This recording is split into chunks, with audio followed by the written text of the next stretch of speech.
What's on the tray today? It's a badge. I collect badges. You don't. I do. I've got thousands of them. A lot of them I've lost in the museum, sadly, in the loss of the museum, but I've got quite a lot of others as well. But this one is particularly valuable, particularly precious to me.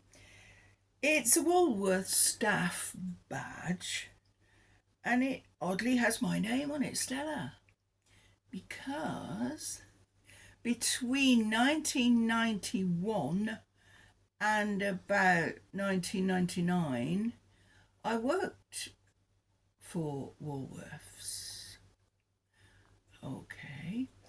I had a Saturday job at first, in order to keep the museum going when it first opened at the old church in East Wittering, and we closed on a Saturday, and so I got myself a Saturday job at Woolworths just because we didn't have any money, and I quite enjoyed it being a Saturday girl.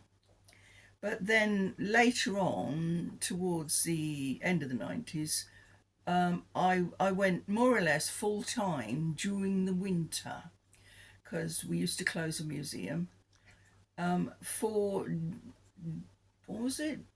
Well, from October to March, I think, something like that. And during those months, I went full time for Woolworths. And there's my badge. And it says, Woolworths welcomes you, or Woolworths Stella welcomes you. That's my name. The name has been put on with a Dymo labeler affair, I think. But I hated having my name on a badge. I thought it was demeaning, and used to get a lot of people who thought they were clever coming up and going, "Oh, hello, Stella, how are you?" And you look at them, and all they were doing was reading your name, which was on the badge. And I used to get quite annoyed with that. I used to think, well, I don't know your name. How come you know mine? Mr. Woolworth wants you to know my name. I'm not happy. There were a lot of things about working for Woolworths that I wasn't happy about, I can assure you.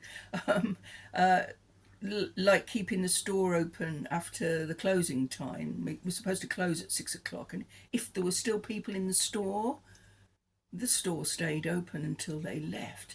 I used to get very angry. See, I'm not really cut out for working for other people. I knew that though. That's why I started running a museum in 1991 when I first worked for Woolworths as well. My mum used to say to me, "If you don't do well in your exams, Stella, you'll end up working at Woolworths." And that was supposed to be a really big put down. But of course, I always thought it sounded quite nice. Nice idea working for Woolworths. It wasn't bad. But there you go. I expect you've got memories of past lives that you've kept as well. Dark blue tunic, striped shirt, and a badge which told you who I was. Come to me for your pick and mix. My name is Stella.